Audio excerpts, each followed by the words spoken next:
प्रणाम। हरिओम। संवाद अंतर्राष्ट्रीय योग वर्ग, एमपी के फिटनेस क्लासेस और कल्याणम योगा, इन तीनों संस्थाओं के माध्यम से हर बुधवार गुरुवार को ज्वाइंट इवेंट होती है। और आज हमारे इस ज्वाइंट इवेंट में जो बहुत ही बढ़िया ट्रेनर है, और इसके पहले भी संवाद अंतर्राष्ट्रीय योग वर्ग में जिन्होंने बहुत अच्छी सेवाएं दी है, राष्ट्र सेवा में समर्पित ऐसे व्यक्तिमत्व है। तो मैं आज के जो अतिथि योग प्रशिक्षक है, जो पंचकुला हरियाणा से है, मूल निवासी बैतूल मध्य प्रदेश के है और हरियाणा में अभी स्थित है, जिन्होंने AYTT YCB लेवल 3 का कोर्स किया है, 32 साल से राष्ट्र सेवा में जो भारतीय सेना में सूबेदार, मेजर और ऑनरेरी लेफ्टिनेंट करके कार्य कर रहे हैं।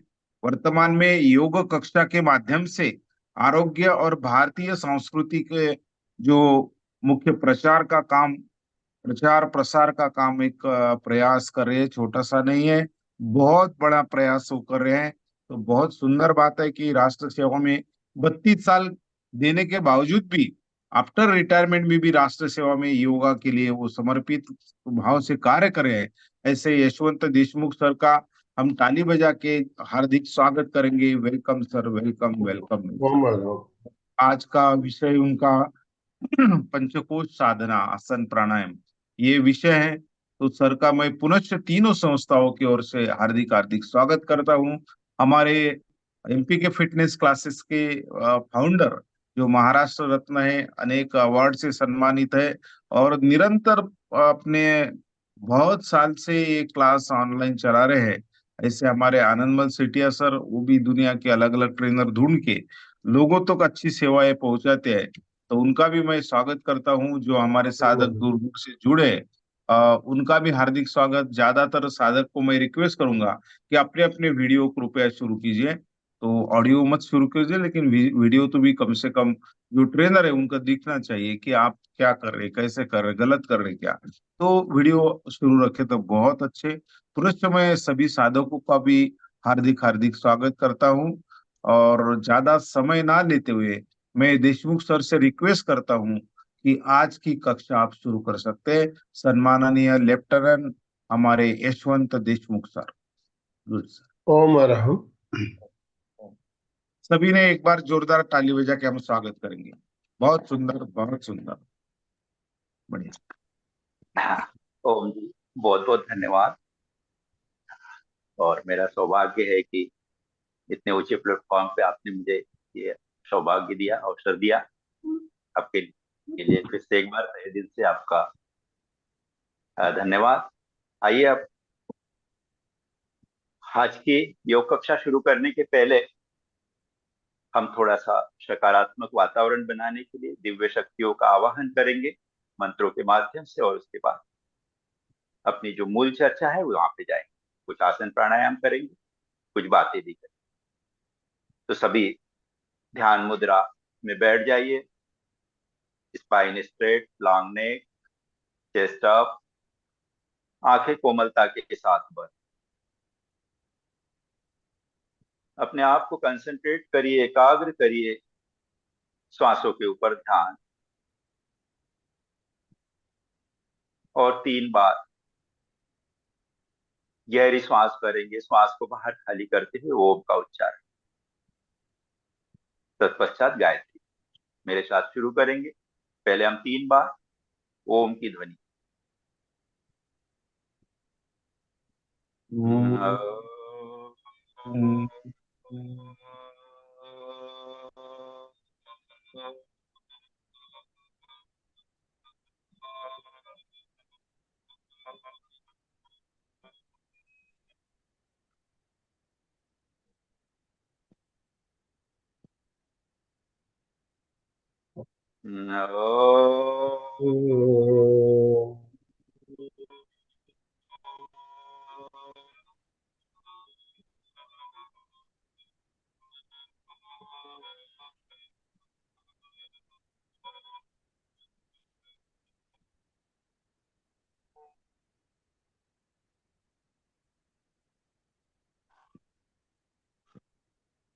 ओ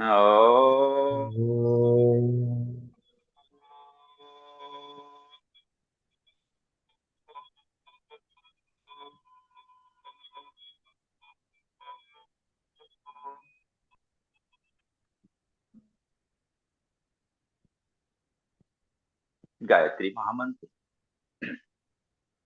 ओम भूर्भुवः स्वः तत्सवितुर्वरेण्यं भर्गो देवस्य धीमहि धियो यो नः प्रचोदयात्। अब दोनों हाथों को पीछे की तरफ ले जाइए, अंगूठा अंदर करते हुए एक हाथ की मुट्ठी बंद करिए, दूसरे हाथ से उसकी कलाई को अपने आप को थोड़ा ऊपर की तरफ स्ट्रेच करिए, स्पाइन को स्ट्रेच, और कंधों को बाहर की तरफ, कमर के सबसे निचले हिस्से से, लोअर बैक से धीरे धीरे धीरे आगे की तरफ झुकेंगे। धरती माता को प्रणाम।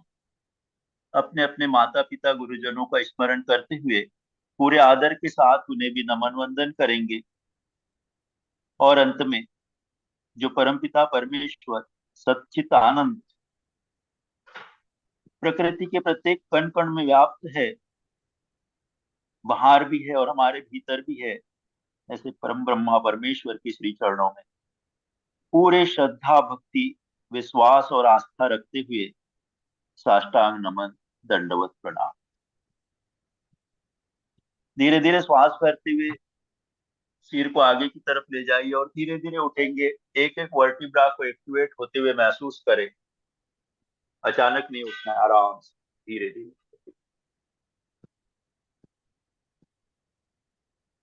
चलिए पुनः से एक बार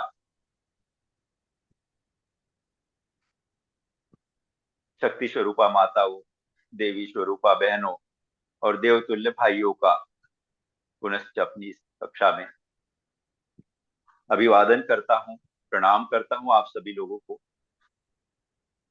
और आज की चर्चा हमारा पंचकोश और उनकी साधना है ना। हम आसन प्राणायाम योगाभ्यास आप लोग प्रतिदिन कर ही रहे हैं। आज हम अपने भीतरी शरीर को देखेंगे, भीतरी शरीर की संरचना क्या है, उसमें क्या विकार उत्पन्न होते हैं और उनको कैसे उनका उपचार किया जाता है। पर इसके पहले सर्दियों का मौसम है, थोड़ी ठंड भी है, रात्रि भर की निद्रा तंद्रा को और जो शिथिलता आ गई है उसको, आलस्य को भगाने के लिए हम थोड़ा सा वार्म अप करेंगे। एक बार सभी से निवेदन है कि अपनी जगह पर मेरे साथ खड़े हो जाएंगे। थोड़ा सा वार्म अप के लिए सूक्ष्म अभ्यास करेंगे, थोड़ा थोड़ा करेंगे, अपनी अपनी सामर्थ्य अनुसार करना है, एक दूसरे की देखा देखी ना करें, अपने शरीर की सुने। चलिए अपनी जगह पे 10 बार हाथ और पैरों की मदद से जॉगिंग करेंगे, स्पॉट जॉगिंग। कुछ इस तरीके से हाथ पैरों के जॉइंट्स को एक्टिवेट करें, ब्लड का सर्कुलेशन पूरे शरीर में एक साथ होने दे। बहुत सुंदर। अब इसके बाद हम हाथों को खोलेंगे, ऊपर की तरफ ले जाएंगे, पैरों को खोलेंगे बाहर की तरफ। जो इस तरीके से कर सकते हो मेरे साथ 10 बार ऐसे करेंगे, जो नहीं कर सकते वो ऐसे 1 2 3 4 वापस, 1 2 3 4 वापस। चलिए 10 बार करेंगे हम। 1 2 3 4 5 6 7 8 9 10 और रिलैक्स। श्वासों को सामान्य होने दीजिए। हाँ, कुछ 2 3 आसन हम एक बार लेंगे और उसके बाद फिर बीच बीच में बातें भी करेंगे, नॉलेज शेयरिंग और आसन प्राणायाम भी करेंगे। आइए एक बार समस्थिति, दोनों पैरों को जोड़ लीजिए, हाथ जंघाओं के पास, सीधे खड़े रहेंगे, वजन दोनों पैरों के ऊपर। यहां से करने वाले हम ताड़ासन। ताड़ासन के लिए दोनों हाथ बगल में फैला दीजिए, फिर ऊपर ले जाइए, फिंगर्स को लॉक करिए और हथेली आसमान की। श्वास भरते हुए अपने आप को पूरा ऊपर की तरफ खींचिए, स्ट्रेच करिए। थोड़ी देर रुकने का प्रयास, 2 3 श्वास तक। और यहीं से अब श्वास छोड़ते हुए पाद हस्तासन करेंगे, कमर से झुकना है, ऐसे एल शेप में धीरे धीरे धीरे धीरे श्वास को छोड़ते हुए आराम से आगे जाएंगे पाद हस्तासन की स्थिति में। बहुत सुंदर, कमर को ढीला छोड़िए, इसी स्थिति में रहिए। यहां से दोनों हाथों को नीचे रख दीजिए, घुटनों को मोड़िए और वज्रासन में जाए। वज्रासन, ऐसे बैठ जाएंगे। बहुत सुंदर, सभी वज्रासन में आगे होंगे। तो आप घुटनों के बल, जिनके घुटनों में दर्द नहीं है वो घुटनों के बल ऐसे खड़े हो जाएंगे, ये इस तरीके से। और यहां से करने वाले मुष्टासन यानी कि केमल पोज। मैं साइड व्यू दिखाता हूँ, इस तरीके से है मुष्टासन। एक एक हाथ को स्ट्रेच करें ऊपर की तरफ, पीछे से घुमाते हुए पीछे वाली एड़ी के पास ले जाए दूसरे हाथ से, और पीछे की तरफ झुक जाइए। शरीर को, कंधों को, गर्दन को ढीला छोड़िए, रिलैक्स में रहिए। यहाँ पर 2-3 श्वास ले सकते हैं आप। और धीरे धीरे यहां से वापस,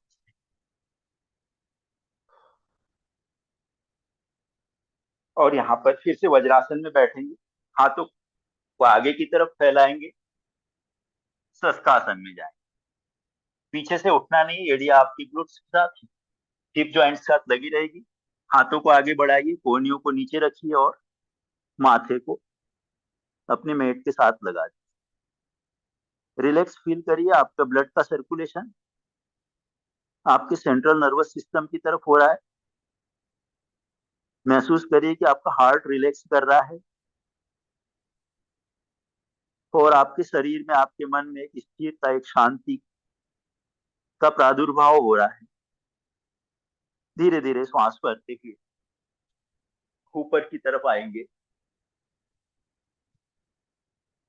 और फिर से एक बार हाथों को ऊपर ले जाएंगे, आगे की तरफ रखे, पीछे से उठ जाए, इस तरीके से भुजंगासन। ये एक सीक्वेंस थोड़ा सा वार्म अप करने के लिए शरीर को। भुजंगासन में थोड़ी देर बने रहे, कमर को ढीला रखे, कंधों को कान की तरफ नहीं ले जाना है, कंधे चौड़े रहेंगे, खुले रहेंगे। एक बार दाहिनी तरफ देखिए अपने, और एक बार बाई तरफ,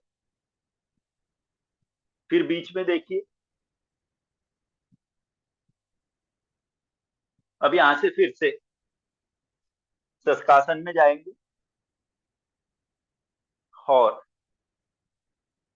उत्कट आसन के लिए खड़े हो जाए, दोनों पैरों पे। अपने हाथ दोनों कान के बगल में, जैसे चेयर पे बैठते वैसे घुटनों को मोड़ देंगे, हथेलियां ऊपर आसमान की तरफ।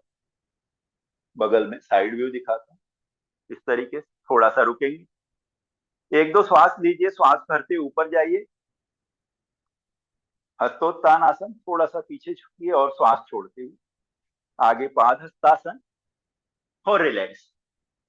रिलैक्स, अब आप वार्म अप हो चुके होंगे। हाँ, बैठ जाइए अपनी अपनी जगह पे। बैठने का सपोर्ट नहीं लेना, हाथों को क्रॉस करिए, पैरों को क्रॉस करिए, आराम से बैठ जाइए। इनके घुटनों में दर्द नहीं।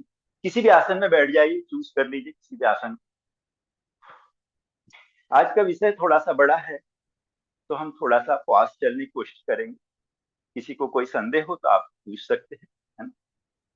चलो, अब यहाँ बैठ के, आप सभी को पता है लंबे समय से सभी योग साधक भस्त्रिका प्राणायाम करेंगे। यहाँ पे सर्दियों में भस्त्रिका प्राणायाम शरीर को गर्म रखने के लिए, ज्वाइंट्स पेन और ब्लड सर्कुलेशन, बीपी को संतुलित रखने के लिए बहुत अच्छा प्राणायाम। सभी लोग भस्त्रिका प्राणायाम करें। नासिका से श्वास भरना और खाली करना, चेस्ट को एक्सपेंड करना, और श्वास जब जाएगी तो लंग्स स्प्रेड होंगे, एक्सपेंशन होगा उसमें। और अब यहाँ पे हम लोग मूल चर्चा पे आते हैं। भस्त्रिका प्राणायाम करते करते आप 5 मिनट तक भस्त्रिका प्राणायाम करिए। तब तक मैं आप लोगों से बात करूंगा जो आज का हमारा टॉपिक है। तो आज हम चर्चा करने वाले हैं, हमारा स्थूल शरीर क्या है, हमारा सूक्ष्म शरीर क्या है, और हमारा कारण शरीर क्या है। क्या होते हैं पंचकोश, हमारे शरीर में पंच तत्व कहाँ विद्यमान है। ये जो परमात्मा की संरचना है ना, जो हमारा मानव शरीर है, ये बहुत जटिल मशीनरी है, इतने सारे ऑर्गन, सबका अलग अलग ताम झाम, अलग अलग डिपार्टमेंट, और एक दूसरे से अलग अलग काम, इनके जो काम है एक दूसरे से अलग अलग होते हुए भी इनके आपस में इतना कमाल का कोऑर्डिनेशन है, एक रूपता, सब में एक तारतम्य है इनके कामों में। तभी तो हमारा शरीर चल रहा है, हम देख पा रहे हैं, सुन पा रहे हैं, चल पा रहे हैं, अपने जो काम है वो ले पा रहे हैं, श्वास ले पा रहे हैं, श्वासों को महसूस कर पा रहे हैं, है ना। और जो हमारी धड़कन है, दिल, हृदय धड़क रहा है, उसको महसूस कर पा रहे हैं। तो मोटे शब्दों में देखें तो क्या सिर्फ यही यही हमारा शरीर है? अपने आप से यदि हम क्वेश्चन करते हैं, प्रश्न करते हैं, तो नहीं, है ना। इसका आंसर यही होगा, सभी लोग बोलेंगे कि नहीं, सिर्फ इतना ही नहीं है, इसके आगे भी काफी कुछ है।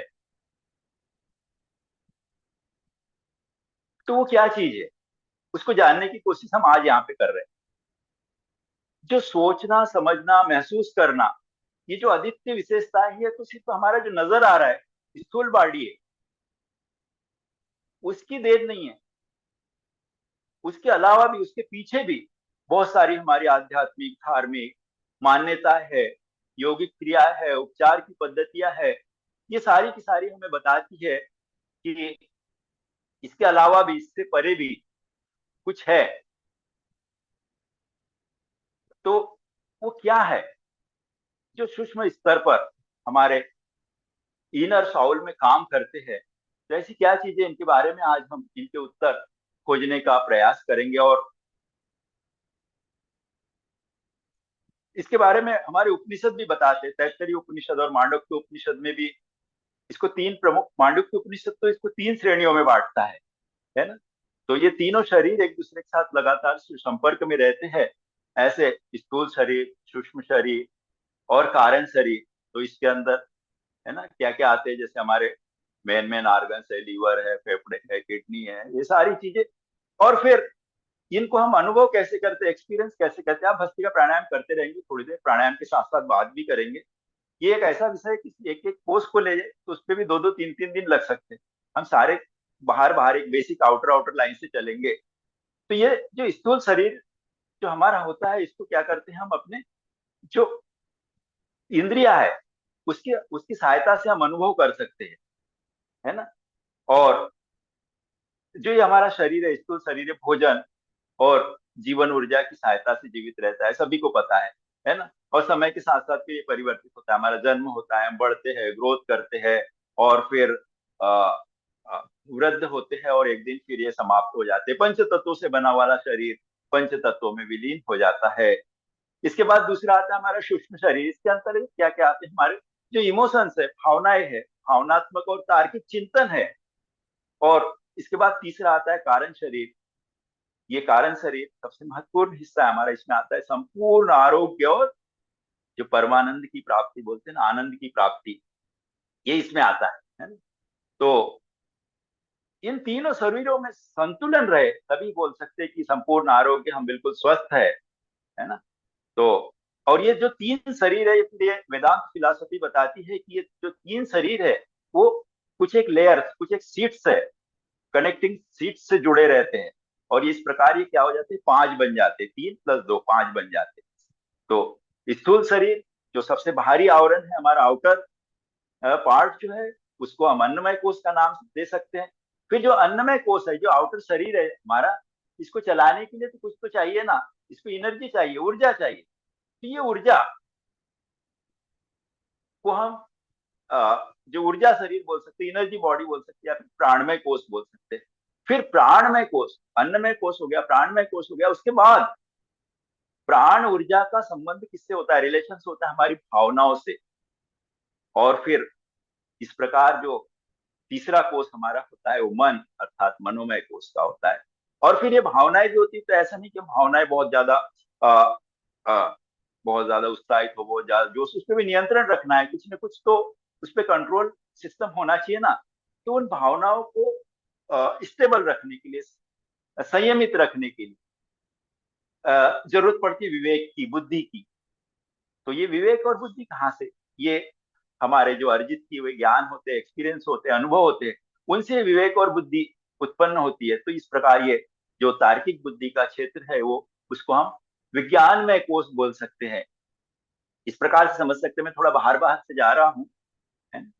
तो और फिर ये विवेक क्या करता है, ये जानता है कि वास्तविक सुख किसमें है, हमने क्या करना है क्या नहीं करना है। और फिर आ, इसको इसको जो वास्तविक सुख किसमें है, ये हमें जो बताता है, परमानंद की प्राप्ति कैसे हो सकती है, आत्मा की कनेक्टिविटी परमात्मा के साथ कैसी हो सकती है, इसकी जो अनुभूति होती है, उस अनुभूति के कोष का नाम हम आनंदमय कोष दे सकते हैं। तो शरीर को मन से कौन जोड़ता है? प्राण। शरीर को मन से प्राण जोड़ता है, मन को सच्चित आनंद से ज्ञान जोड़ता है। और जो हमारा स्थूल शरीर, सूक्ष्म शरीर और कारण शरीर को जोड़ने वाली जो 5 लेयर्स है अभी बताई है, अन्नमय कोश, प्राणमय कोश, मनोमय कोश, विज्ञानमय कोश और आनंदमय। चलिए, अभी भस्त्रिका प्राणायाम को काफी समय हो चुका होगा। 2 लंबी गहरी श्वास लीजिए, भस्त्रिका प्राणायाम कीजिए। श्वासों को संयत होने दीजिए, ब्लड सर्कुलेशन को थोड़ा सा स्टेबल। और जब आपको लगे कि आप सामान्य होने जा रहे हैं, तो फिर आप इसके पश्चात हम करेंगे अनुलोम विलोम। अनुलोम विलोम सभी को पता है, आप सभी पुराने साधक है। दाहिने अंगूठे से दाहिनी नासिका को बंद करना है, बाएं से धीमी और गहरी सांस लेना है, उसको फॉलो करना है, महसूस करना है, और फिर बाई नासिका को बंद करना है, दाहिनी नासिका से श्वास को छोड़ना। और फिर ये क्रम चलते रहे। तो थोड़ी देर अनुलोम विलोम करेंगे, तब तक मैं आपके साथ बात करूंगा और फिर बीच में और कुछ आसन देंगे। तो इस प्रकार ये हमारे 5 कोष जो है, अब इन 5 कोषों से एक एक करके मिलते हैं, है ना। तो सबसे पहला, जैसे कि मैंने बताया था, ये हमारे भीतर की यात्रा है, आध्यात्मिक यात्रा है। बाहर की यात्रा है तो हमने काफी की, तीर्थ स्थानों में काफी गए, कॉल्स भी काफी, रोज मोबाइल में सैकड़ों कॉल सुनते हैं। आज इनर कॉल सुनने का, आत्मा की आवाज सुनने का टाइम।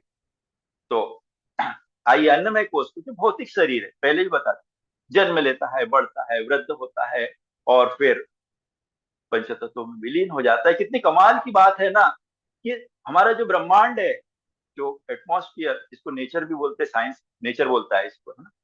तो ये जो ब्रह्मांड है, ये 5 तत्वों से बना है, और इन्हीं 5 तत्वों से हमारा शरीर भी बना है। ये 5 तत्व सभी जानते हैं, पृथ्वी, जल, अग्नि, आकाश, वायु, है, ये सारे। बट हमारे मन में फिर एक क्वेश्चन आता है, सवाल आता है कि ये 5 तत्व जो है, वो हमारे शरीर में कहाँ स्थित है? जो 5 तत्व कौन कौन से है, सभी को पता है, और ये कहाँ पे स्थित है? तो सबसे पहले पहले हमारा क्या आता है? पृथ्वी तत्व, है ना। अर्थ एलिमेंट पहले आता है।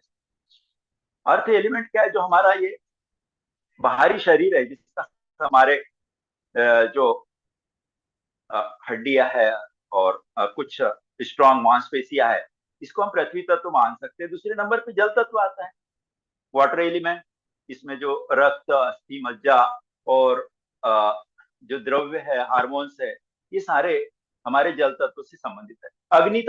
अग्नि तत्व को मोटे तौर से हम पाचक अग्नि के रूप में, जठराग्नि के रूप में जानते हैं। पर इसके अलावा भी जो आध्यात्म में, हमारे जो योगिक साइंस में और भी सारी अग्नियां होती है ना। 7 प्रकार की अग्नियां बताई गई, जैसे काली, कराली, मनोद्वा, सुलोहित और धूम्र, धूम्रवर्णा, उग्रा और प्रदीप्ता। ऐसे 7 प्रकार की अग्नि और है। पर मूल रूप से हमारी जो, हमें जो जानने लायक है, वो जठराग्नि के ऊपर हमें फोकस करना चाहिए, और उसी के अनुसार हमारा आहार विहार, हमारा खान पान, वो हमने उसको वैसी दिनचर्या, क्या आहार हमारे उचित है नहीं है ना, हितभूख, ऋतभूख और मितभूख, सारा सात्विक भोजन, राशि भोजन पिए। आप सभी को पता है, मैं सिर्फ एक एक बार आपको रिफ्रेश करने की कोशिश कर रहा हूँ, क्योंकि हम जब लंबे समय तक कोई चीज रिपीट नहीं करते तो फिर उसको भूलने लग जाते। उसके बाद वायु तत्व का संबंध आप श्वसन तंत्र से है, जो हम लेते हैं श्वास के माध्यम से एयर को, ऑक्सीजन, कार्बन डाइऑक्साइड, नाइट्रोजन, और फिर वो एक एक कोशिका तक चली जाती है, एक एक टिश्यूज तक, एक एक सेल्स तक, है ना। और आकाश तत्व बताइए आपको, जो फ्री स्पेस है, जो हमारी कंठ नलिका में एक छोटा सा हिस्सा होता है, जहां से जो श्वास नली से ये हम ब्रीद इन करते हैं, और उसके बाद भी शरीर में जहां भी खाली स्थान है, रिक्त स्थान जहाँ पे, वो आकाश तत्व का। तो इस प्रकार से हमने थोड़ा थोड़ा इसको समझा है। थोड़ा फास्ट चल रहा हूं मैं, मुझे महसूस हो रहा है, थोड़ा आराम से जाना चाहिए, बट समय को ध्यान में रखते हुए मैं चाहता हूं कि थोड़ा थोड़ा हम आउटर लाइन सारे सारे पांचों कोषों की कवर करें, और फिर किसी दिन एक एक कोष पे भी बात करेंगे, डीपली बात करके उसके अंदर जाएंगे। तो फिजिकल बॉडी, अन्नमय कोष, जिसके अंतर्गत हमारे शरीर का पूरा बाह्य आवरण, हमारी अस्थियां, मांसपेशियां, भीतर के आर्गन, हृदय, किडनी, लीवर, ये सारे। तो और जन्म होता है और फिर पंच तत्वों में विलीन हो जाता है, पंच तत्वों से बना हुआ शरीर, पंच तत्व। फिर यदि ऊर्जा चक्रों की बात करें हम, तो ये जो स्थूल शरीर है, स्थूल शरीर क्या है, हमारे मूला, इसका संबंध, डायरेक्ट संबंध हमारे मूलाधार चक्र से, ये मूलाधार चक्र के साथ अटैच होता है। और जो हमारा ये अन्नमय कोष जो है, ये जब हम बीमार पड़ते हैं ना, तो ये रोगों के सिर्फ लक्षण प्रकट करता है, पर इनकी इनकी जड़ें जो होती है ना, ये यहाँ पे नहीं होती है, अन्नमय कोष में नहीं होती है, कहीं और होती है ये। तो और जो एलोपैथी है, मॉडर्न एलोपैथी है, वो सिर्फ हमारे अन्नमय कोष पे, आउटर शरीर पे ही काम करती है। तो अभी इसको यदि हमने स्ट्रॉन्ग करना है, आप अनुलोम विलोम कर रहे होंगे, मैं महसूस कर सकता हूँ कि आप अच्छे समय पर प्रॉपर प्राणायाम के लिए भी आपको समय मिल रहा है और सुनते भी रहेंगे। तो यह अन्नमय कोष में यदि कोई विकार आ जाता है, कोई रोग आ जाता है, तो इसको कैसे परिमार्जित करना है, कैसे पुष्ट करना है हमने, तो इसके लिए कुछ यौगिक प्रक्रियाओं का वर्णन दिया है हमारे शास्त्रों में। जैसे उपवास है, फिर उपवास में भी अलग अलग कैटेगरीज है उसकी, जैसे पाचक है, शोधक है, सामक है, आनक है, पावक। जिस प्रकार के विकार होते हैं उस प्रकार के उपवास, लंघन वगैरह करवाते हैं ना। नेक्स्ट आता है इसका तत्व शुद्धि आता है। तत्व शुद्धि, जो ये 5 एलिमेंट्स जो अभी मैंने बताए थे, पृथ्वी जल आकाश, तो एक एक तत्व की शुद्धि के ऊपर भी काम करते हैं हम योगिक क्रियाओं के माध्यम से। उसके बाद तप है, तपश्चर्या करने से भी अन्नमय कोष पुष्ट होता है। फिर आता है नेक्स्ट आसन, उसमें कुछ आसन है, जैसे पाद हस्तासन है, सर्वांगासन है, बद्ध पद्मासन है, उत्कटासन है ना। तो और सूर्य नमस्कार, धनुरासन, भुजंगासन, मयूरासन आदि, इसमें से कुछ आसन हमने कर लिए। अभी एक दो आसन और करेंगे, बैठे बैठे काफी देर होती बीच में। अनुलोम विलोम का वायुनासिका से शुरू किया था, वायुनासिका से श्वास को बाहर निकालते हुए विश्राम दीजिए, और बीच में कुछ आसन लेते हैं हमारे अन्नमय कोष को, बाहरी कोष को पुष्ट कर। तो आइए मेरे साथ फिर से एक बार खड़े हो जाएंगे हम, एक दो दो तीन तीन बार करेंगे एक एक आसन को। आराम से खड़े होना है, देखिए बिल्कुल ऐसे यंग, आप देखिए यंग आपने महसूस करना है। आपकी बायोलॉजी के लिए इच्छा है कुछ भी हो, आपने मन से कभी वृद्ध नहीं होना है, बूढ़ा नहीं होना। आप में जोश और उत्साह जिस व्यक्ति में जिंदा है ना, वो हमेशा युवा है, और योगी तो कभी वृद्ध हो ही नहीं सकता। तो आइए हम शुरू करेंगे, फिर से सम स्थिति में आइए। सम स्थिति मतलब दोनों पैर आपके मिले हुए हैं, हाथ जंघाओं के पास है, कंधे खुले हुए, चेस्ट अप है, निगाह सामने। श्वास भरते हुए हाथों को ऊपर ले, श्वास को छोड़, आराम। अपने कमर से झुकेंगे, कंधों से नहीं झुकना है। अपने कमर को ढीला छोड़िए, ग्रेविटी को अपना काम करने दीजिए। आप रिलैक्स करके देखिए कमर को, आप अपने आप नीचे जाओगे, आपके हाथ आपकी एड़ियों पे लग जाएंगे और आपका घुटने से आपका माथा लगने लग जाएगा। धीरे धीरे श्वास छोड़ दीजिए। यहीं से हम जाएंगे उत्कट आसन। चेयर पे जैसे बैठते, हाथ दोनों कंधों की सिधाई में, हथेली आमने सामने, और चेयर पे जैसे बैठते वैसे आगे की तरफ। वजन नहीं होना चाहिए, ध्यान रहे आपका घुटना आपकी टो से, आपके जो अंगूठे हैं उनसे आगे ना निकले। ये उत्कट आसन। थोड़ी देर रुकेंगे, सामान्य श्वास लेते रहे और रिलैक्स। चलिए इसके बाद एक बार भुजंगासन में आएंगे। आराम से दोनों हाथों को नीचे रखिए, पर्वतासन वाली स्थिति बनाइए। पहले एड़िया पीछे लगाइए, अपने आप को पीछे खींचिए, अपने ग्लूट्स को पीछे खींचिए। हाँ, सिटिंग बोन्स को पीछे और अपवर्ड, बैकवर्ड और अपवर्ड, दो डायरेक्शन में खींचिए। हाथों को पूरा स्ट्रेच होने दीजिए, और यहाँ से आगे बढ़ते हुए धीरे धीरे कोहनियों के बीच में से छाती को निकालेंगे। लोअर बैक को रिलैक्स रखिए और पूरा ऊपर की तरफ देख। ये भुजंगासन। थोड़ी देर इसी स्थिति में रहने का प्रयास करिए, 2-3 श्वास लेते तक। और यहीं से आप कोहनियों को मोड़ दीजिए नीचे, जैसे मकरासन में हम रेस्ट करते वैसे आ जाएंगे।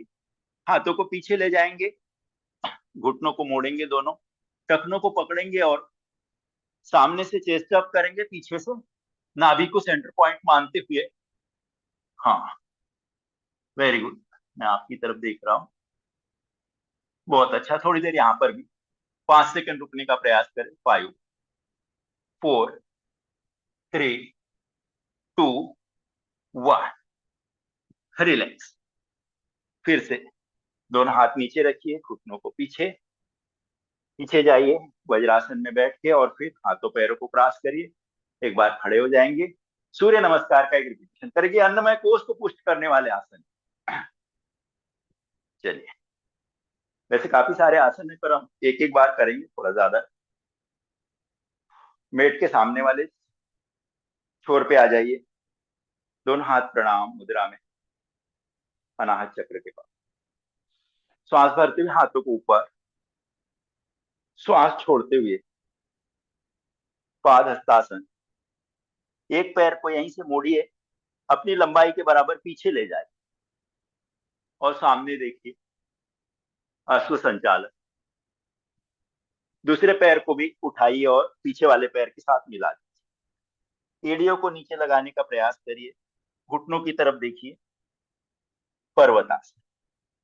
यहां से दोनों घुटने छाती चिन लगा दीजिए और सामने की तरफ देखिए। आगे बढ़ेंगे, भुजंगासन। यहां से वापसी यात्रा, पर्वतासन। मेरे साथ करते रहेंगे। एक पैर को मोड़िए, दोनों हाथों के बीच में लाए, अपने आप को स्ट्रेच करिए सामने। दूसरे पैर को भी मिला दीजिए, पाद हस्तासन, और यहां से श्वास भरते हुए ऊपर हस्तोत्तानासन और प्रणाम। मैंने एक रिपीटेशन किया है, आप 2 3 रिपीटेशन कर सकते। चलिए, यहां से फिर से बैठेंगे, बिना सहारे बैठेंगे। Very good. तो ये बद्ध पद्मासन, पश्चिमोत्तानासन, ऐसे कई सारे आसन हम ले सकते हैं। इन आसनों को नित्य रोज रोज कर रहे हैं, और आप लोग काफी लंबे टाइम से कर रहे हैं।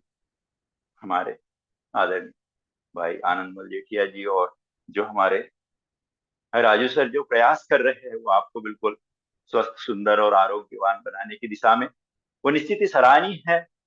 और आप उसका अपने आप में ट्रांसफॉर्मेशन, परिवर्तन भी देख पा रहे हो। तो इन आसनों को जब हम रोज करते हैं तो हमारे हाथ पैरों की जो नसें हैं, मांसपेशियां है, वो मजबूत होती और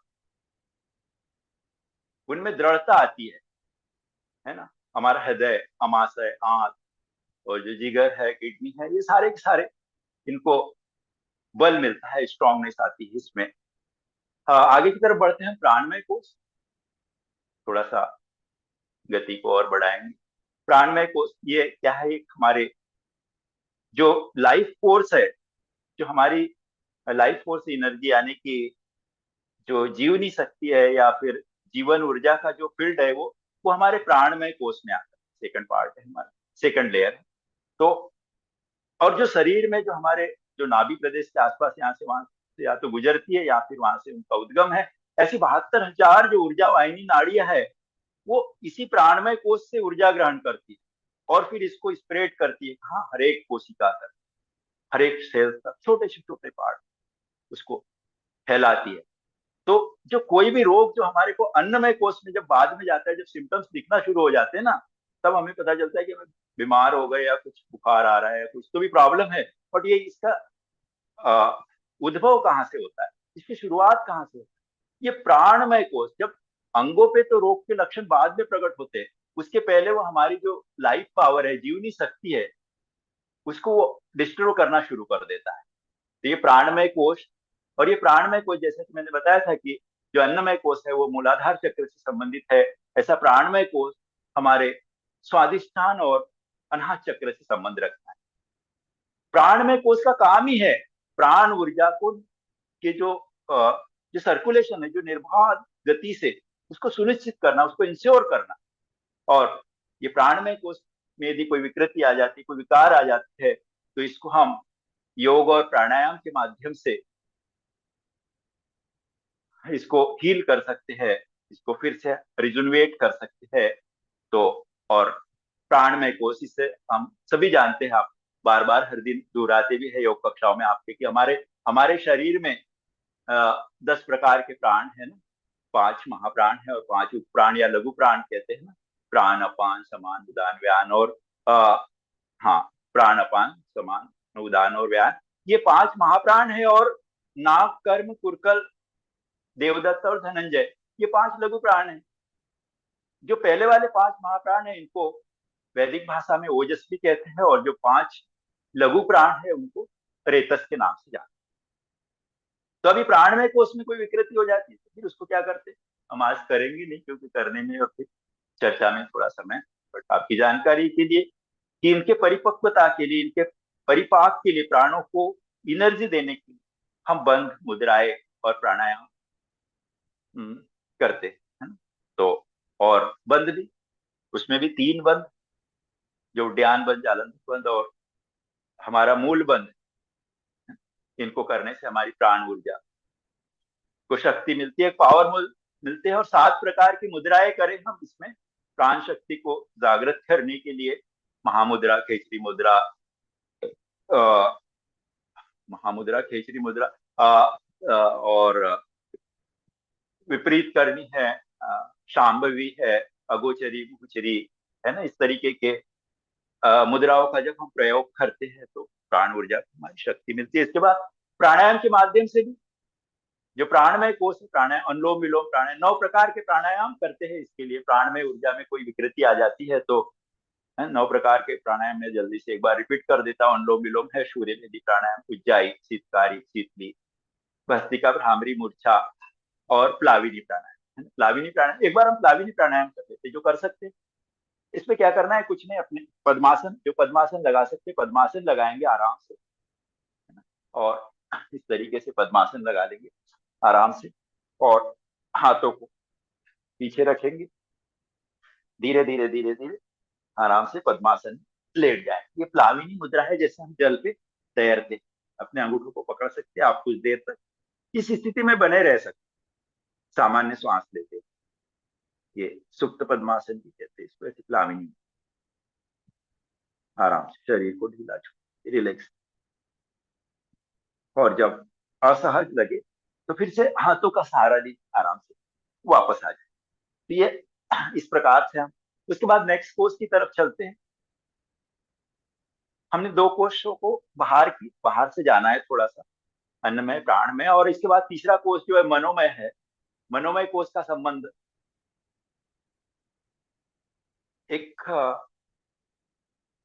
मनोमय कोष, जैसे नाम से ही पता है कि इसमें ये वो प्लेटफॉर्म है जहां पे सारे के सारे साइकोलॉजिकल कार्य होते हैं, है ना। यानी वे सारी बातें जिनका संबंध हमारे मन से है वो यहीं पर डिसाइड होती है, यहीं पे तय होती है। ये भावनाओं का, तर्क बुद्धि का क्षेत्र है। हमारी सारी की सारी जो ज्ञानेंद्रिया और कर्मेंद्रिया है ना, 5 ज्ञानेंद्रिया, 5 कर्मेंद्रिया, इनका संचालन भी यहीं से होता है। और हमारे जो सेंस आर्गन जो हमें ये इंफॉर्मेशन देते हैं, फीडबैक देते हैं, या फिर हमारे जो वाइटल ऑर्गन्स को कुछ इंस्ट्रक्शंस पास करते हैं, वहां से फीडबैक आता है, ये सारों का प्रत्यक्षीकरण यहीं पे होता है। इन्हें इंटरप्रेट करने का काम मनोमय कोष में होता है ना। और फिर इस काम से क्या होता है, हमारा दृष्टिकोण तय होता है, हमारी भूमिका तय होती है ना। और दृष्टिकोण यानी कि हमारा नजरिया, हम, और फिर नजरिया तय होने से क्या होता है, फिर उसमें संकल्प और विकल्प तय होता है। संकल्प विकल्प, मन कुछ और कहता है, बुद्धि कुछ और कहती है, शरीर कुछ और कहता है। योग कक्षा ज्वाइन करने की तो इच्छा होती है, तो सुबह इतनी ठंड में कौन उठेगा, संकल्प विकल्प, फिर हमारा बुद्धि बोलती है नहीं हम करेंगे, तार्किक बुद्धि कहती है इससे हमें ये फायदे, हमारा शरीर स्वस्थ रहेगा, हम अंत समय तक आत्मनिर्भर रहेंगे, किसी के ऊपर डिपेंड नहीं रहेंगे। ये जब सारी चीजें हमारे मन में आती है तो ये संकल्प और विकल्प, और वहीं से फिर हमारी जो वृत्तियां है, ये जो हमारा मन जो है विकल्प संकल्प मेथड से हमारी वृत्तियों का चुनाव करता है, फिर बदलती भी है वृत्तियां, है ना, कहते हैं ना ये पहले तो ऐसा नहीं था अभी ऐसे हो गया, या इस तरीके से जब हम बातें करते तो ये हमारे मनोमय कोष का काम है। उसके बाद, और ये मनोमय कोष का जो संबंध है ये हमारे अनाहत विशुद्धि चक्र से, और इसको इसका उपचार क्या है, यदि मनोमय कोष में कोई विकृति आती है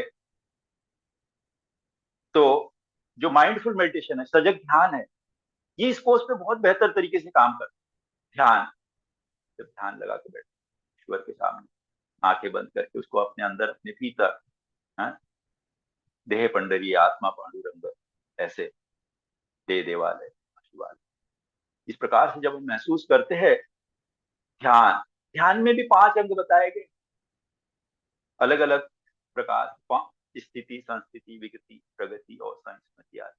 त्राटक, त्राटक के माध्यम से भी हम अपने मनोमय कोष को पुष्ट कर सकते हैं, जब साधना के माध्यम से, और तन्मात्रा साधना के माध्यम से हमारा बहुत अच्छा मनोमय कोष पे बहुत अच्छा काम होता है। तन्मात्रा साधना आपको पता ही है, जो हमारी 5 इंद्रिय है, 5 इंद्रियों को अनुभव करने वाले जो विषय है उनके, शब्द, स्पर्श, रूप, रस और गंध, इनके एक एक इस पे शब्द साधना, स्पर्श साधना, है ना, वाणी के ऊपर, वाणी के ऊपर साधना करते तो शब्द साधना, रूप साधना, ईश्वर के रूप का, ईश्वर के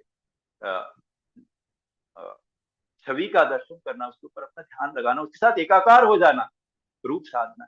ऐसी रस साधना, गंध साधना।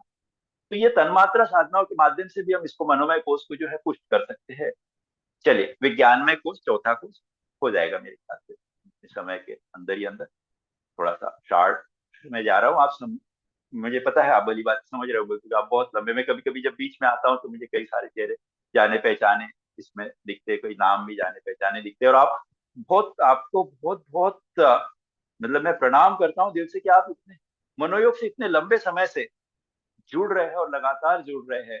इसका मतलब आप अपने स्वास्थ्य के प्रति, अपने आत्मा के प्रति सजग है, जागरूक है, अपने शरीर के प्रति आपका अवेयरनेस बहुत बहुत ही बढ़िया। तो विज्ञानमय कोष, विज्ञानमय कोष में क्या होता है, सबसे महत्वपूर्ण कोष है, इसमें संचित होते हैं, इसमें जमा होते हैं, डिपॉजिट होते हैं क्या, हमारे जिंदगी के महत्वपूर्ण सबक। परंतु कौन से सबक, सबक भी 2 प्रकार के होते हैं। एक तो जो हमारे मन में अकुलाहट भर देते, व्याकुलता भर जा देते, हमें बेचैन करते, वो सबक की बात नहीं कर रहा हूँ, जिससे हमारे चेहरे पे तनाव आ जाता है, मलाल आ जाता है ना, वो सबक नहीं। वो सबक जिनसे हमें, जिन जिन जिन सबक से, जिन उद्देश्य से, जिन अनुभव से हमारा मन स्थिर होता है, विचलित नहीं होता है, हम शांत, स्थिर, धैर्यवान, संयमित होने जाते हैं, और हम अपने आप में और अधिक डीप और गहराई तक उतरते जाते हैं। वो सबक, वो अनुभव जो है, वो उन सबक की बात कर रहा हूं मैं। ये विवेक का क्षेत्र है, बुद्धि का क्षेत्र है, और ये ज्ञानमय कोष का संबंध, हमारे चक्रों की बात यदि करें तो हमारे आज्ञा चक्र से इसका सीधा संबंध है ना। तो ये ज्ञानमय कोष, ये जो, ये फिर ज्ञानमय कोष में जो हमारे अनुभव है, ये कई प्रकार के होते हैं। कुछ अर्जित हो सकते हैं, जो इस जन्म में हमने हासिल किए, वो अनुभव हो सकते हैं। कुछ वंशानुगत भी हो सकते हैं, कुछ पारिवारिक हो सकते हैं, जिस जिस माहौल में हम रहे वैसे हमारे अंदर संस्कार, वैसे हमारे अंदर जो गुण है वैसे आ जाते हैं।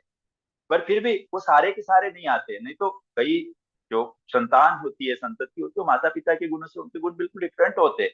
तो ऐसा नहीं कि वो सारे के सारे जीन्स इसमें आ जाते। ये अन्नमय कोष का काम है, जैसे हम जैसे वातावरण में रहते हैं, जैसे आहार विहार और भोजन इत्यादि करते हैं ना, तो जैसे हमारा सोशल सर्कल है, वो बहुत सारा इस पे इफेक्ट डालता है ना।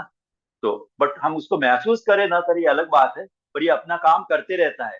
और अगर हम, यदि पुनर्जन्म में विश्वास करते हैं, आत्मा की बात करते हैं, है ना, तो इसको हम एक इस तरीके से मान सकते हैं कि हमारी आत्मा की यात्रा है, और इसको और सिंपलीफाइड यदि करें और आ, अच्छे तरीके से समझने की कोशिश करें तो आ, आ, इसको कुछ इस तरीके से समझ सकते हैं कि हमारे घर में एक जो स्टोर रूम होता है ना, तो अर्जित संस्कार जो है वो बिल्कुल एक स्टोर रूम की बात है जिसमें बहुत सारा सामान है, बट उसका ताला हम कभी खोलते नहीं। तो जब जब हम यौगिक क्रियाओं के माध्यम से, ध्यान के माध्यम से, जप के माध्यम से, तपश्चर्या के माध्यम से जब उस स्टोर को खोलते हैं, तो फिर उसकी असेसिबिलिटी मिल जाती है, वहां बहुत सारे काम की चीजें हमें मिलना शुरू हो जाती है।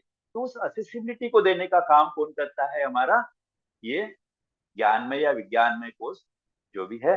और ये जैसा कि बताया है कि ध्यान साधना, विशेषकर जो चक्र साधना है, चक्रों पे जो साधना करते हैं हम, वो इस कोष को और अधिक पुष्ट, और अधिक शक्तिशाली, और अधिक पावरफुल बनाने के लिए काम करती है ना।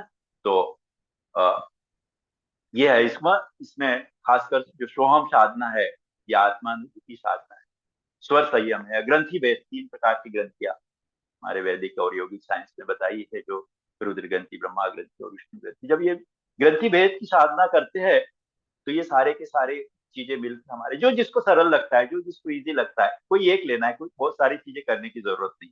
आप एक लीजिए, उस पर कंसंट्रेट करिए, उसको कंटिन्यूशन के साथ करिए, और फिर उसका लाभ प्राप्त करिए। आपके अंदर एक ऑरा आएगा, एक ऊर्जा आएगी, एक तेज आएगा, लोग आपको सुनना पसंद करेंगे, लोग आपको देखना पसंद करेंगे, आपके प्रति आकर्षित होंगे।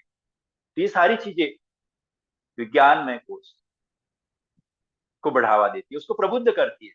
और अब अंतिम कोष की तरफ बढ़ते हैं, आनंदमय कोष। आनंदमय कोष क्या है? हम जब से जन्म लेते हैं और जब हम अपने परम धाम को जाते हैं, तब तक हमारा एक ही उद्देश्य होता है। क्या? एक ही मिशन के पीछे भागता है मनुष्य। मैं साधारण मनुष्य की बात कर रहा, योगी और सन्यासी लोगों की बात नहीं कर रहा। हमारा क्या उद्देश्य होता है? बस सुख की प्राप्ति, आनंद की प्राप्ति। हम काम किस लिए करते हैं? सुख प्राप्त करने के लिए, आनंद प्राप्त करने के लिए। ये चाह क्या है? चाहे बच्चा हो, बचपन हो, प्रौढ़ावस्था हो, युवावस्था हो, वृद्ध हो, सब में होती है ना। पर अलग अलग स्टेज में अलग अलग प्रकार की होती है, हर आयु वर्ग में ये मिलती है चाह। क्या? और फिर क्या होता है, जो ऊपर के चारों कोष, इसके पहले वाले चारों कोष बताए ना, चारों कोष और जो इंद्रिया, ये हमारे विचार, ये सब मिलकर खुशियां तलाशने के मिशन पे लगे रहते हैं। बिल्कुल। लेकिन खुशी, जो हम तलाश रहे, उसका रास्ता कहां से जाता है? विज्ञानमय कोष से। इसीलिए मैं बोल रहा था कि विज्ञानमय कोष बहुत महत्वपूर्ण कोष है। विज्ञानमय कोष को आप एक फिल्टर की तरह समझ लीजिए। यदि वो स्ट्रांग नहीं हुआ, आपकी तार्किक बुद्धि, अ, सही और गलत का विवेक करने वाला जो है, विज्ञान में कोर्स में यदि आपकी स्ट्रांग छलनी नहीं लगी होगी, तो सबको पास कर देगा, है ना। सुख, है ना, खुशी देने वाली हर बात को ये ज्ञान में कोष से गुजरना होता है। जब विज्ञान में कोष सक्रिय नहीं होता है, तो क्या करता है, वो हर सतही सुख को, मतलब जो बिल्कुल हमारे लिए जरूरी नहीं, उस सुख को भी वो पास कर देता है। फिर हमें लगने लगता है कि नहीं, हम तो एक्चुअली सुखी है, पर ऐसा नहीं होता है ना। वो सुख कैसे होता है? भौतिक वस्तु के प्रति आकर्षण हमें बांधने लगता है। घर हमारे पास है, पर थोड़ा और बड़ा हो जाता है, बढ़िया सा पेंट हो जाता है, उसको बढ़िया सा पेंट करवा लेते। गाड़ी है, उसको अपग्रेड करा लेते हैं। कपड़े स्टाइलिश होना चाहिए, और स्टाइलिश है जिसके पास, वो सोचता है कि ब्रांडेड लेंगे, ब्रांडेड हो गए तो फिर डिजाइनर लेंगे, और सब कुछ आ गया, डिजाइनर भी आ गया, तो फिर क्या बोलेंगे? नहीं, हमारे पास एक बड़ा वार्डरोब में ना हमारा एक्सक्लूसिव कलेक्शन होना चाहिए। तो ये सब, ये जो भौतिक सुख है, इसको फिल्टर करते आना चाहिए हमारे विज्ञान में कोष को।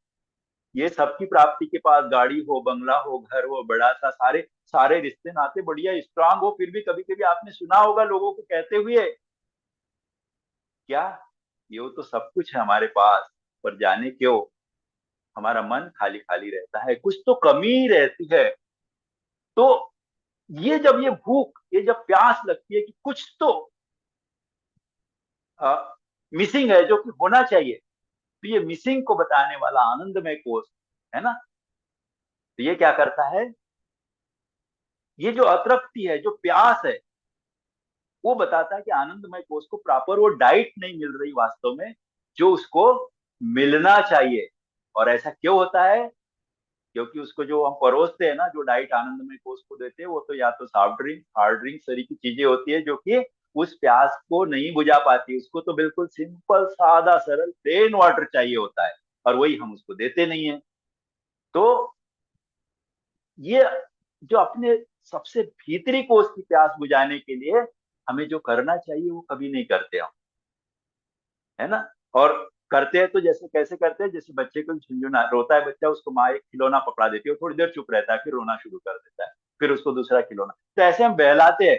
पर ये जो आनंदमय कोष है, इसको बहुत ज्यादा देर तक बहलाया नहीं जा सकता, है ना।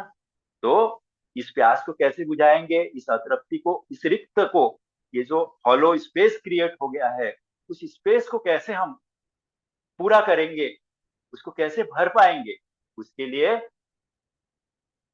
प्रेम, सहयोग, सौहार्द, शांति जैसे भाव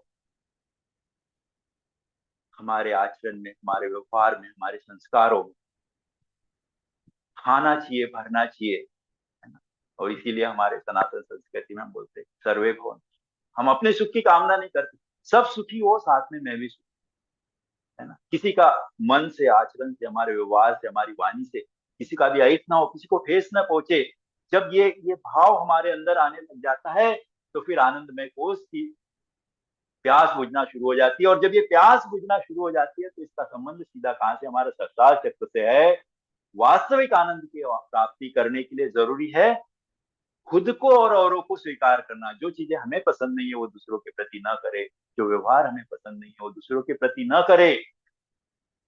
किसी बात से असहज नहीं होना है, सुख में, दुख में, हानि में, लाभ में, यश अपयश, पराजय, है ना। ये सब में यदि हम अपने आप को संयमित रख पाते हैं, संतुलित रख पाते हैं, और उस परम पिता परमेश्वर को कभी भी भूल नहीं पाते हैं, तो समझिए कि आपका आनंदमय कोष बिल्कुल सही डायरेक्शन में काम कर रहा है। फिर आपके आनंद में कोई बाधा नहीं आ सकती है। भजनों वगैरह में सुनते हैं ना, भजन कीर्तन वगैरह में सुनते हैं कि ईश्वर को कहाँ ढूंढना है। ईश्वर को तो अपने भीतर खोजना है, वो तो आपके अंदर बैठा हुआ है। बाहर कहाँ ढूंढ रहे, तीर्थों में ढूंढ रहे, मंदिरों में ढूंढ रहे, मस्जिदों, गिरजाघरों में, द्वार में। वो हमारे, जब यदि आप अपने भीतर के ईश्वर को नहीं खोज पा रहे, भीतर की शांति को नहीं खोज पा रहे, तो आपको बाहर कहीं भी शांति मिलने वाली नहीं है। इसको सिंपल वर्ड में मैं दो शब्दों में और समाप्त करूंगा। सिंपल वर्ड में ये समझ लीजिए कि जो ये आनंदमय कोष हमारे घर में जो एक मेन बिजली का मीटर लगा होता है ना, पावर मीटर लगा होता है, बिल्कुल। और फिर वो वायरिंग फिर सारे घर के जो जितने भी गैजेट्स है उसमें जुड़ते हैं, वहां से हर कमरे में पावर जाती है। तो ऐसा आनंदमय कोष यदि हमारा पुष्ट हो गया, तो हमारे हमारे घर की बिजली व्यवस्थित रूप से चलते रहेगी। इसको पुष्ट करने के लिए सूक्ष्म क्रिया है, प्राणायाम, ध्यान साधना, इन सारी चीजों का नियमित रूप से यदि हम अभ्यास करें, तो हमारा आनंद जागृत रहता है, और हमारे भीतर तक उस ऊर्जा की सप्लाई बरकरार रहती है। हमारे भीतर जो उमड़ते उमड़ते कई अनआंसर्ड क्वेश्चन होते हैं कभी कभी, है ना, उनके उत्तर जो हम नहीं ढूंढ पाते। यदि आपका आनंदमय कोष शक्तिशाली है, पावरफुल है, तो आपका कोई भी क्वेश्चन आंसर्ड नहीं रह पाएगा। आप आपके सारे प्रश्नों के उत्तर मिलते रहेंगे। तो ये सारी चीजें जो थी, मैंने थोड़ा संक्षेप में, इसमें कई सारी चीजें छूट गई, कई सारी चीजें थोड़ा फास्ट भी गए हम, तेजी से भी गए, क्योंकि एक सत्र में इसको मैंने सोचा था कि खत्म करूं। और फिर और कभी सौभाग्य मिलेगा तो हम इसको और आगे विस्तार से कई सारी चीजों पे, तपश्चर्या क्या है, उपवास कितने प्रकार के होते हैं, कौन कौन सा उपवास कौन कौन सी व्याधि में करना चाहिए, क्या व्रत है ना, कितनी सारी अग्नियां है, वो कहाँ कहाँ काम करती है। ऐसे ये योग का क्षेत्र इतना विशाल है, आप उतना इसमें, जितना इसमें अंदर भीतर चल जाते जाओगे, आपको परमानंद की प्राप्ति होती जाएगी। आपको लगेगा कि जो सेटिस्फेक्शन की बात अभी मैं कर रहा था ना, तो हमने इधर उधर की इसकी उसकी जो निंदा और वो दूसरी चीजें ना करके, यदि हम इन चीजों में ध्यान लगाए, तो सारा का सारा सिर्फ हम नहीं, हमारे संपर्क में आने वाले लोग भी सकारात्मक होते जाएंगे, ऊर्जावान होते जाएंगे। उनका दृष्टिकोण, उनका सोचने का, काम करने का तरीका बदल जाएगा। तो ऐसे ही आप नियमित रूप से जुड़े रहिए, आरोग्य लाभ प्राप्त करिए, स्वस्थ रहिए और संतुष्ट रहिए। इसी के साथ मैं अपनी वाणी को विराम देता हूँ। हम थोड़ा सा एक आसन करेंगे, थोड़ा सा, काफी देर से बैठे थे, उसके बाद में फिर भाई हमारे सर, जो आदरणीय सर है राजू जी, वो आपसे बात करेंगे। तो एक बार फिर से हम थोड़ा सा खड़े हो जाएंगे, काफी देर से बैठे थे, थोड़ा स्ट्रेचिंग करके कूलिंग डाउन कर। चलिए, हाँ, एक बार फिर से हम प्लैंक में आएंगे, पर्वतासन में। हाथों को नीचे रखिए, पैरों को पीछे रखिए, अपनी एड़ियों को पीछे की तरफ लगा दीजिए, पीछे की तरफ स्ट्रेच करिए अपने शरीर को, पूरा पूरी मांसपेशियों को, पूरे शरीर को अच्छे से स्ट्रेच करिए। किसी एक पैर को ऊपर की तरफ उठाइए, मैं बायां पैर उठा रहा हूँ, पूरा 90 डिग्री ऊपर ले जाने की कोशिश करिए, उसको देखिए दोनों हाथों के बीच से, मोड़िए घुटने को, और किसी एक हाथ के बाहर की तरफ रखिए, हाथ के कमर को ढीला छोड़ दीजिए, दूसरे पैर की टो पे आ जाइए, जो पैर सीधा है आगे की तरफ देखिए। अभी जो घुटना मुड़ा हुआ है, उस हाथ को कोहनी से मोड़िए, नीचे रखिए, श्वास भरते ऊपर ले जाइए, ट्विस्ट करिए, फिर नीचे की तरफ 2 बार करेंगे, एक बार और जाएंगे, ऊपर और नीचे। हाथ को यहीं रहने दीजिए। अब इसी हाथ को अपने पैर के बीच में से निकालिए, जो कर सकते हो करे, जो ना कर सकते हो ना करे। दूसरे हाथ को बाहर की तरफ से ले जाइए, लॉक करिए, और ऊपर वाले कंधे की तरफ देखिए। 2 सेकंड रुकेंगे, 2 श्वास लेते तक, वापस आइए। अब यहां से अपने आप को ट्विस्ट करिए, जो पैर आपका आगे है उसका अपोजिट वाले हाथ को, ऑन पीठ को यहां लगा दीजिए इस तरीके से, और ट्विस्ट करिए, ऊपर वाले कंधे की तरफ देखिए, दोनों कोनियां अपोजिट डायरेक्शन में पॉइंट।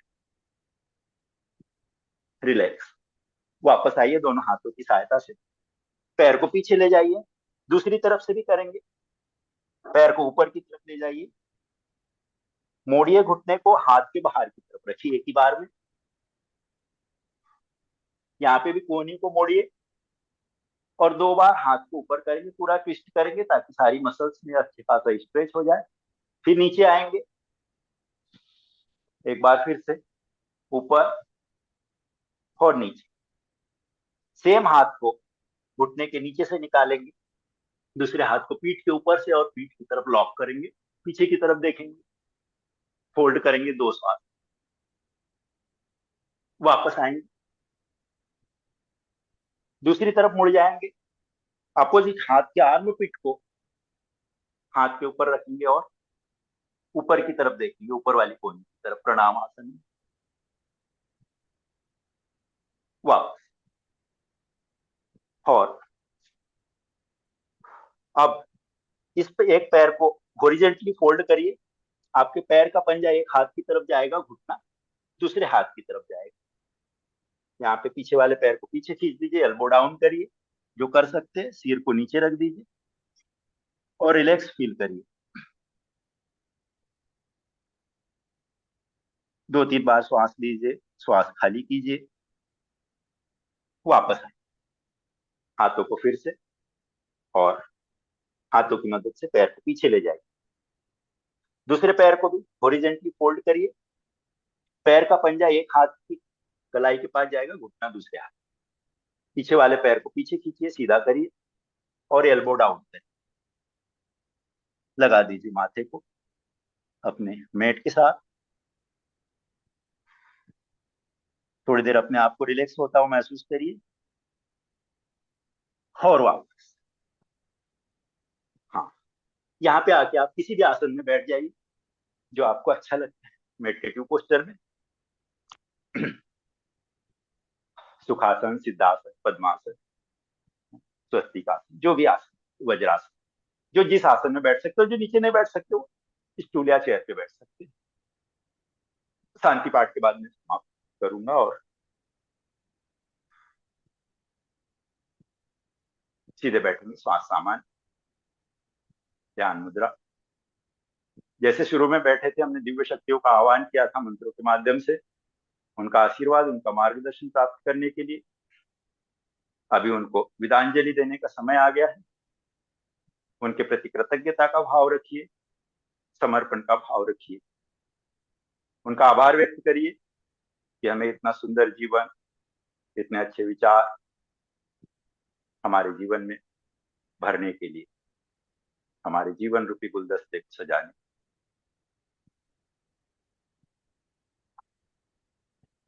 ओम यो शांति अंतरिक्षगं शांति पृथ्वी शांतिराप शांतिरोषधयः शांति वनस्पतयः शांतिर्विश्वे देवा शांति ब्रह्म शांति सर्वगं शांति शांतिरेव शांति कामा शांतिरेधि। ओम विश्वानि देव सवितर्दुरितानि पराश्व यद् भद्रं तन्नाश्व। ओम शांति शांति सर्वरेष्ठ सुशांति। पहले की तरह एक हाथ का अंगूठा अंदर करे, मुट्ठी बंद करे, दोनों हाथ पीछे ले जाए, कलाई पकड़ लीजिए, शोल्डर्स को बाहर की तरफ खोले, स्पाइन को ऊपर की तरफ खींचे, गर्दन ऊपर, और लोअर बैक से धीरे धीरे आराम से एक एक वर्टिब्रा, एक एक जो स्पाइन के मनके है उनको एक्टिवेट होते हुए महसूस करें। धीरे धीरे नीचे जाइए, पीछे से उठना नहीं है, नतमस्तक हो जाइए। धरती माता जो कि हमें अन्न जल और जीवन देने वाली है, ऐसी वसुंधरा माता को प्रणाम करेंगे। माता पिता जिनके कारण हम आज इस सुंदर सी सृष्टि के अस्तित्व में है, उनका आभार व्यक्त करिए। गुरुजनों के प्रति कृतज्ञता व्यक्त करिए, जिनके कारण हमारे मन से अज्ञान रूपी अंधकार तिरोहित होकर ज्ञान रूपी प्रकाश हमारे मन में फैला हुआ है।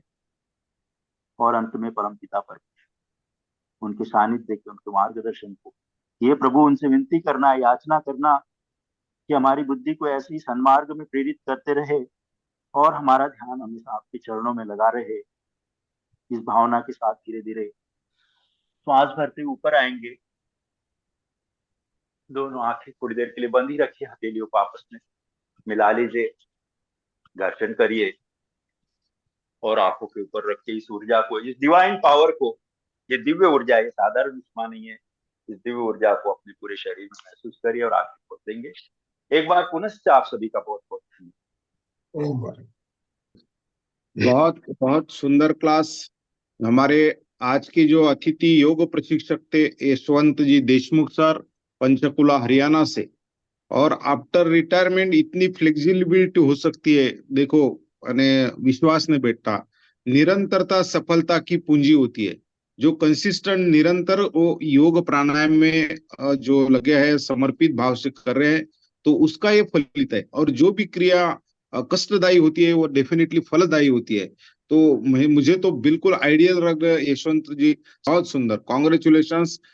बहुत अच्छी फ्लेक्सिबिलिटी और जो ज्ञान है वो तो संस्कृति का हमारे प्रचार कर रहे हैं, संस्कृति संवर्धन कर रहे हैं। और बहुत सारा ज्ञान जो है, ये दुनिया का ज्ञान ही हमें मिलता नहीं। खाने को अनाज मिलता है लेकिन ज्ञान की बहुत कमतरता है, और सही ज्ञान जो है वो बहुत कम जगह मिलता। असत्य ज्ञान या भ्रमित करने वाला ज्ञान बहुत जगह मिलता है, लेकिन सत्य ज्ञान जो है यही प्लेटफॉर्म पे अच्छी तरीके से मिलता है। और हमारे देशमुख सर ने आज के जो कक्षा है बहुत ही सुंदर तरीके से लिए। बहुत बहुत तीनों संस्थाओं की ओर से मैं तहे दिल से आपका धन्यवाद देना चाहूंगा। और सभी को रिक्वेस्ट करूंगा कि ताली बजा के उनका आभार हम व्यक्त करेंगे। ताली बजा के आभार व्यक्त करना है। जैन सर, अशोक जैन सर, बोलिए। बहुत बढ़िया, बहुत बढ़िया, बहुत सुंदर सर, कॉन्ग्रेचुलेशंस, धन्यवाद, थैंक यू। और जो हमारे साधक है उनका भी बहुत बहुत धन्यवाद। और जिन्हें जिज्ञासा है वो बिल्कुल पूछ सकते हैं। उसके पहले मैं आनंदमल सर से रिक्वेस्ट करूंगा, जो हमारे एमपी के फिटनेस क्लासेस के फाउंडर है और हमारी त्रिवेणी संगम के माध्यम से बहुत सुंदर उपक्रम शुरू है, तो आनंदमल सर भी अपनी बात रखेंगे और बाद में हमारे साधक। धन्यवाद डांगे सर, बहुत सुंदर तरीके से एक गंभीर विषय को कितनी सरलता से पेश किया जा सकता है, सरल शब्दों में आज हमने जाना।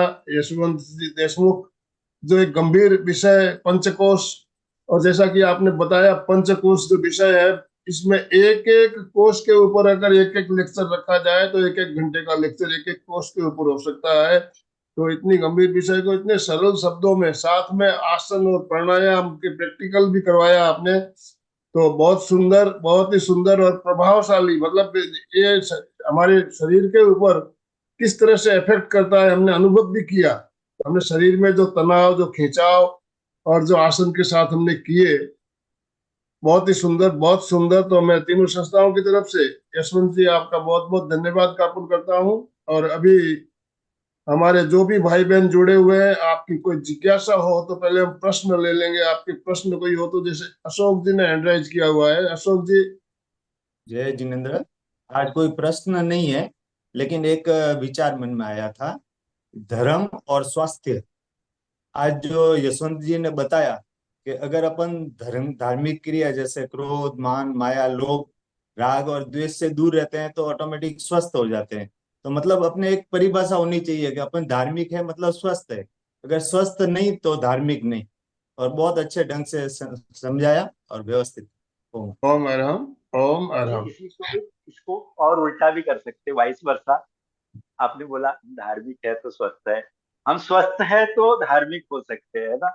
जब हम स्वस्थ है तो हमारे जो चारों पुरुषार्थ है, धर्म अर्थ काम, धर्म अर्थ काम और मोक्ष, इनकी प्राप्ति तभी हो सकती है जब हमारा शरीर स्वस्थ है। शरीर स्वस्थ है तो आत्मा प्रसन्न रहेगी, आत्मा प्रसन्न है तो फिर सारा कुछ आपके हाथों में।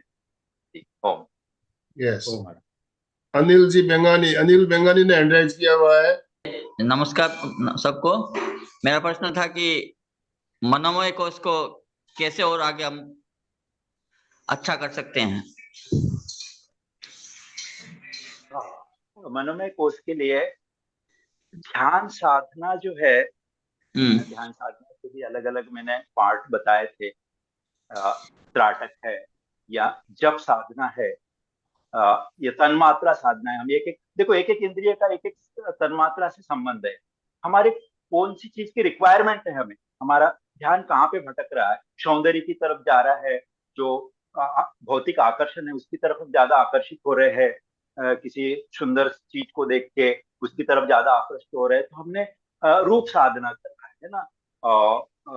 और गंध साधना, इस तरह की जो साधना है तन्मात्रा साधनाओं के माध्यम से या त्राटक के माध्यम से भी अपने मन को हम स्थिर कर सकते हैं। बेसिक एम है कि मन को स्थिर करना, वो इधर उधर ना भटके, उसका हमारे मन के ऊपर हमारे बुद्धि और विवेक का कंट्रोल होना। मतलब हम एक छोटे बच्चे को जानते हैं ना, जैसे एक बच्चे को मार्केट में लेके जा रहे हैं, वो जिद करता है, हर एक चीज जो देखता है, ये खिलौना मुझे चाहिए, उस शॉप में कुछ अट्रैक्टिव दिख गया वो चाहिए। पर पेरेंट्स क्या करते हैं, उसको कैसे न कैसे बहलाते हैं कि नहीं बेटा ये अभी तुम्हारे काम की चीज नहीं, थोड़ा बड़े हो जाओ फिर तुमको ये दिलवा देंगे, या उसके लाभ और प्रॉन्स और कॉन्स बताते हैं ना हम उनको, बच्चों को। ऐसे अपने मन रूपी बच्चे को भी हमने बताना है। वो इधर उधर भागेगा, वो स्थिर नहीं रहेगा, तो उसको हमने तार्किक बुद्धि से, विज्ञान में कोश की मदद से उसको बताना है क्या हमारे लिए हितकर है और क्या अहितकर है। तो ये जब ये भावनाएं हमारे अंदर आना शुरू हो जाएगी तो अपने आप ही मन फिर उन चीजों के प्रति हमारा आकर्षण धीरे धीरे कम होते, जैसे एज के साथ होता है ना। युवावस्था में होते तो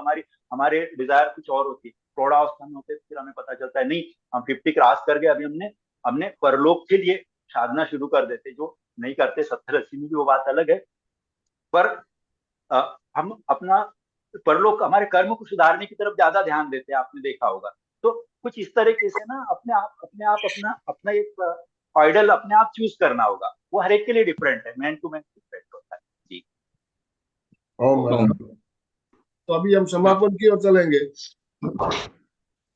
दोनों हाथ जोड़ते हुए, रीढ़ की हड्डी गर्दन सीधी रखते हुए, आंखों को बिना दबाव दिए कोमलता से बंद रखते हुए मेरे साथ साथ सभी भाई बहन मानसिक उच्चारण करें।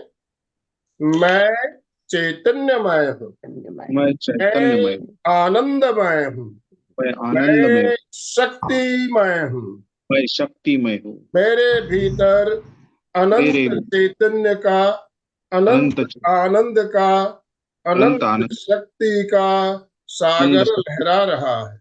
सागर लहरा साक्षात्कार करना ही मेरे जीवन का परम लक्ष्य।